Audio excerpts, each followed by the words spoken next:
आखाती देशामध्ये सुरू असलेल्या युद्धाचा परिणाम महाराष्ट्रातील हॉटेल व्यावसायिकांवर झालेला आहे. याचं कारण असं आहे की व्यावसायिक सिलेंडर जे मिळणार होते ते मिळण्यास अडचणी येते, अडथळे निर्माण होत आहेत. मात्र धाराशिव जिल्ह्यातील असं एक हॉटेल आहे, हॉटेल भाग्यश्री. ते हॉटेल सध्या सुरू आहे. याचं कारण की त्या हॉटेलवर चुलीवरचं जेवण मिळतं. हे पारंपरिक पद्धतीने जेवण बनवलं जातं. सुरुवातीपासूनच हा जो हॉटेल व्यवसाय आहे तो चुलीवर सुरू आहे. आपण आज हॉटेल भाग्यश्रीचे मालक आपल्यासोबत आहेत, आपण त्यांच्याकडून जाणून घेऊया. दादा, काय सांगाल? सगळ्या हॉटेल आज गॅस अभावी बंद आहेत. बरेच प्रमाणात बाजार चित्र तसं आहे की हॉटेल बंद दिसत आहेत, मात्र आपलं हॉटेल हे जे चालू आहे, काय सांगाल? माझं म्हणणं एवढंच आहे की आपल्याला पहिल्यापासून गॅस नव्हता, आधी चुलीवरचं जेवण होतं. पण जसं गॅस निघाला प्रत्येक हॉटेलवाल्याने गॅसवरच चालू केलं. पण जी चुलीवरची चव आहे ती भेटत नव्हती. पण आपण जसं चालू केलं की चुलीवरचं, तसं आपल्या चुलीचं आहेत पहिल्यापासून. त्याच्यामुळं काहीशी हॉटेल आता भरपूर बंद पडलेत की गॅसवर. त्यांचे वाजतात लोक परच्याला चुलीवर करू शकत नाहीत. त्याच्यानं त्यांना एकच म्हणणं आहे की तुम्ही चुली आपण जितकं लाकडं वापरणं होईल या चुली करणं होईल तेवढं करायला पाहिजे की गॅसवर ना राहता. कारण की परंपरेच्या एक आदत म्हणलं तर चुलीवरचा जितका स्वयंपाक चांगला लागतो खायला तसा गॅसवरचा लागत नाही. पण आजचे बरेच हॉटेल 5 स्टार असते आणि कोणचे मोठे व्यवसाय असते आणि व्यावसायिक आहेत.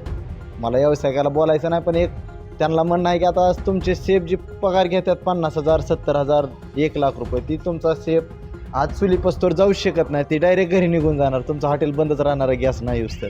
त्याच्यामुळं तुम्ही जितक्यात लवकर हे करचाल, तुमच्या अगर शेफला चुलीवर आठवड्यातले 4 दिवस बी करायला लावले तरी तुम्हाला पुढं चलून चांगलं होणार आहे. कवा काळात गॅस आज युद्ध झालेला आहे ती माहिती आहे आपल्याला. पुढं चलून अजून कवा झाला तर परच्याला ती परिणाम आपल्याला होत्यात भारताला. त्याच्यामुळं आपण चुलीचा वापर करावा ही अशी आमची इच्छा आहे. आणि टॉक तर बघता तुम्ही, टॉक भरपूर असते सरपणाचा 12 महिने आपल्यापाशी.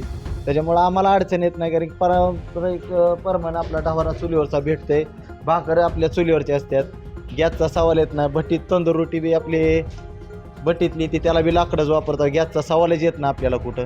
त्याच्यामुळं जास्तीत जास्त लोकांना चुलीवरचा स्वयंपाकच खाऊ घालायला पाहिजे. आणि चुलीवरची चव काय असते ती रांगण्या गाडीवाने आपल्या पैसे यायचं आणि ढवारा खाऊन जायचं. आपलं हॉटेल कवाच बंद दिसणार नाही तुम्हाला. आपल्या हॉटेलमध्ये सध्या किती सिलेंडरचा वापर होतो? मला आता 1 सिलेंडर लागतंय. ती बी 8 दिवसाला 10 दिवसाला लागतंय. ती बी कसं आपण चुलीवरचं जेव्हा शेरवा नेतो तिकडं तेव्हा गार होतो, मग ते आपण थोडा गरम करून देतो. त्याच्यामुळे आपल्याला सिलेंडरची जास्त काय ही कमतरता पडत नाही. सिलेंडरची जरूरत नाही. बंद बी झाला तर आमचं चुलीवरचं चालूच असते. निश्चितच काही हॉटेल हे जे सिलेंडर अभावी बंद असले तरी हॉटेल भाग्यश्री मात्र सध्या चुलीवरच्या जेवण देत हॉटेल मोठ्या प्रमाणात सुरू आहे. मात्र प्रत्येक व्यावसायिकांना हॉटेल भाग्यश्रीप्रमाणेच आज चूल मांडण्याची वेळ आल्याचं काही प्रमाणात चित्र पाहायला मिळते. मी वैभव पारवे, एलएस मराठी, धाराशिव.